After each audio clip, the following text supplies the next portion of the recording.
Alô, meus amigos do canal Wellington Campos FC, tudo bem com você?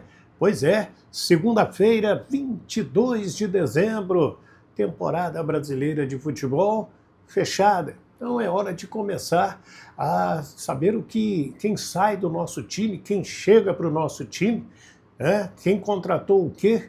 Enfim, a gente vai atualizar você.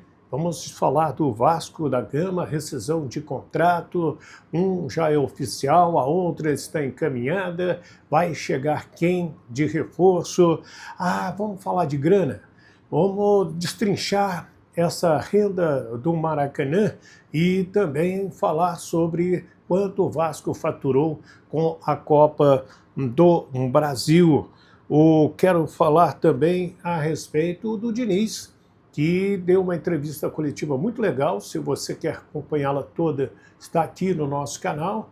E se você ainda não acompanhou, vou trazer um dos trechos mais importantes, ele falando, contando a realidade vascaína nesse momento. Tá por dentro? Então, tem aqueles abraços também. Hoje eu vou pagar aqueles abraços para vocês aí. Mas vamos lá, deixa eu começar falando do Jean Davi, que finalmente rescindiu o contrato. Jogador da seleção do Chile, não deu certo no Vasco da Gama. Matheus França pode não continuar, já que ele não conseguiu fazer uma boa partida sequer, até agora com a camisa do Vasco da Gama. E o Puma Rodrigues, que estava na barca, foi retirado da barca, salvou o Vasco na lateral esquerda, na ausência do Lucas Piton, e agora vai renovar o contrato por mais 2 anos. E na Copa do Brasil, o Vasco faturou R$ 57.109.010. A Copa do Brasil, a partir do ano que vem, terá 126 clubes e ela começa no dia 18 de fevereiro, mas os times da Série A só entram em abril. E a final será única, ou seja, ao meu sentir, os clubes vão perder aquele direito de jogar em casa, como jogou ontem o Vasco, e teve uma renda de R$ 13.214.612,50. Foram 67.111 torcedores presentes ao Maracanã. Aí eu dei uma destrinchada ali no borderô, no boletim financeiro, e gratuidades por lei, nós tivemos 2.822 pessoas no Maracanã. As despesas somaram R$ 4.550.413,82. O Vasco levou para casa R$ 8.336.830,74. Só de despesa do Maracanã, em termos de aluguel, foram R$ 250 mil. Então, foi essa a arrecadação, a despesa e o lucro que o Vasco teve jogando no Maracanã. O Vasco, em 2 jogos no Maracanã, teve quase 13 milhões de reais líquidos, na Copa do Brasil. Um jogo contra o Fluminense e esse jogo de ontem com a equipe do Corinthians. Faltou o título. Diniz falou na entrevista coletiva sobre o que faz o torcedor sofrer. É mentir para o torcedor. Escuta só. Não, o que machuca o torcedor é mentir, pô. Isso que machuca o torcedor. Hoje, com o cenário de hoje, ele não é pessimista. O time fez final de Copa do Brasil, o time teve momentos importantes, o time está se construindo. Mentir para o torcedor, ou onerar o clube, ou fazer dívida, que o Vasco está assim por conta do monte de dívida que carregou no passado. Tirando dinheiro de onde tinha, fazendo um monte de empréstimo até o clube falir. Então, assim, não tem. O que fere o torcedor é não ter time competitivo. O time hoje terminou com um time competitivo e precisa melhorar dentro da condição.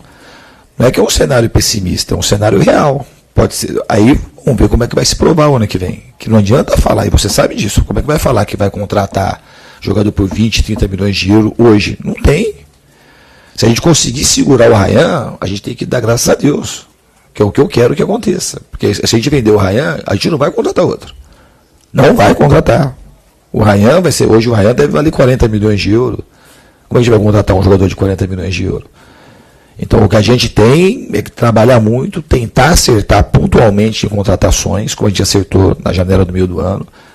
Que isso que aconteceu no meio do ano, que foi um trabalho de muita gente, do Admar, do Felipe, que é uma pessoa que é pouco citada aqui, o Felipe Maestro. É uma das pessoas que mais me ajuda em tudo. Em tudo ele me ajuda. Me ajuda na parte técnica, quando tem uma coisa para contribuir, nas contratações de jogador, na organização do ambiente. Então é um cara muito importante para o Vasco, que a gente fala pouco, mas ele é muito importante. Então a janela que a gente conseguiu fazer foi muito sacrificante e a gente deu um pouco também de sorte. A gente teve que esmerar muito, segurar, a gente foi criticado, ficou muito tempo não contrata, porque a torcida quer contratação e a gente fica, e a gente não tem mais chance de acertar. A gente vai ter menos condição de contratar como o Flamengo, e como o Botafogo, ou até como o Fluminense, que está acima do Vasco hoje. A questão está mais organizada, tem um pouco mais de fluxo de dinheiro, talvez a SAF do Fluminense saia com mais velocidade que a do Vasco. Então a gente tem que trabalhar muito, e trabalhar com o pé no chão, e procurar fazer o melhor possível.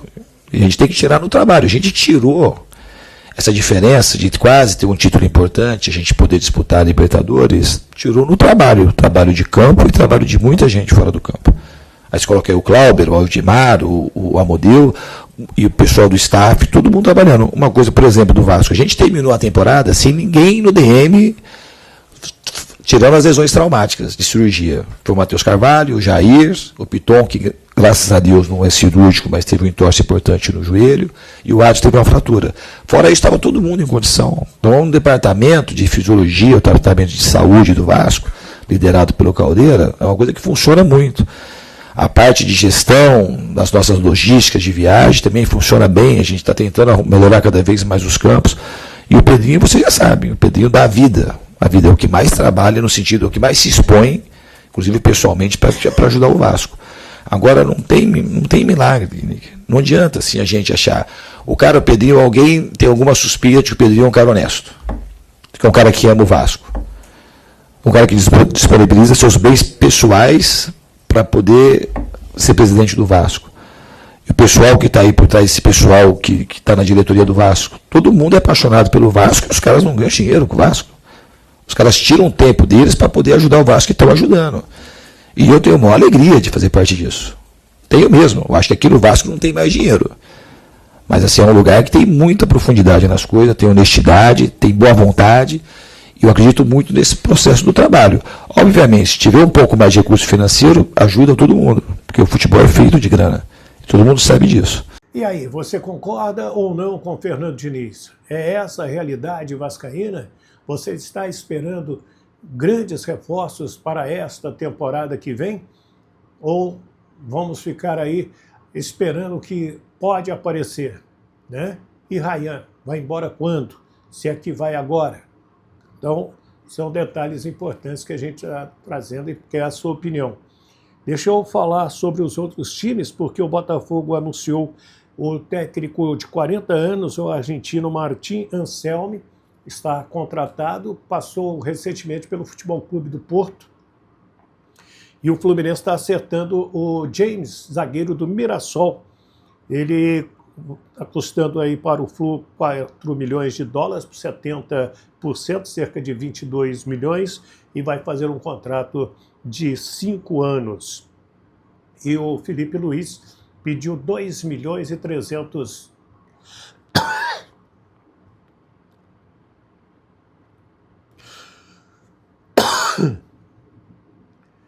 E o Felipe Luiz pediu um contrato de 2 milhões e 300 mil reais por mês para renovar com o Flamengo e a multa baixa, rescisória, caso apareça um time da Europa. Hoje ele ganha 300 mil. O Flamengo ofereceu 2 milhões de reais e promete flexibilizar a saída dele se a proposta for de um time da elite do futebol da Europa, da primeira divisão, da Série A. E quer o Flamengo pagar 2 milhões mensais por um contrato de 2 anos. que mais que a gente pode trazer aqui? Caio Jorge, do Cruzeiro, foi o artilheiro da Copa do Brasil, ao lado do Ryan, com 5 gols, e do Brasileirão, com 21, e se juntou a Gabigol, no Santos, 2018, Hulk, 2021, no Galo, e também o Germancano, no Fluminense, em 22, sendo artilheiro do Brasileirão e também da Copa do Brasil. E sobre a seleção brasileira, faltam 170 dias para a Copa do Mundo. Neymar fez hoje uma cirurgia de correção no menisco do joelho esquerdo em Belo Horizonte. Dr. Rodrigo Lasmar, o médico da seleção, operou o craque santista e Neymar poderá voltar aos gramados no início de fevereiro, 4 meses antes da Copa. E a Supercopa Rei, Flamengo campeão brasileiro, Corinthians campeão da Copa do Brasil, data e local ainda serão confirmados pela CBF. Detalhe, né? Se desse Vasco, teríamos a Supercopa Rei, Vasco e Flamengo. Deixa eu abraçar meus amigos Pedro Fernandes Aquino, o Diego Brandão, o Renan Fogaça, lá em Poços de Caldas, Minas Gerais, o Joselito Cavalcante, o Almeida Tributarista, Osmário Júnior, o Hernani Lira, quem mais? O Gilberto Consultoria, a Regina Silva, Maurici Santos, Nelson Costa, a Ana Paula Carvalho, o Edilon Melo, o João Batista e o Davi Medeiros. Gente, quando mandar aí a sua opinião, fique à vontade, mas coloca o nome da sua cidade também, é legal para a gente mandar um abraço para a sua cidade. E aí, já comentou no nosso vídeo? Comente aí, se inscreva, Wellington Campos FC, paga nada não, mete aquele joinha, fortalece aí o nosso trabalho, me dá esse presente de Natal, se inscreva aí no nosso canal para a gente crescer, crescer, crescer, crescer muito mais, já te agradecendo durante o ano toda a colaboração de vocês, né, se inscrevendo aqui no nosso canal Wellington Campos FC. Fiquem todos com Deus. Do Rio de Janeiro, Wellington Campos.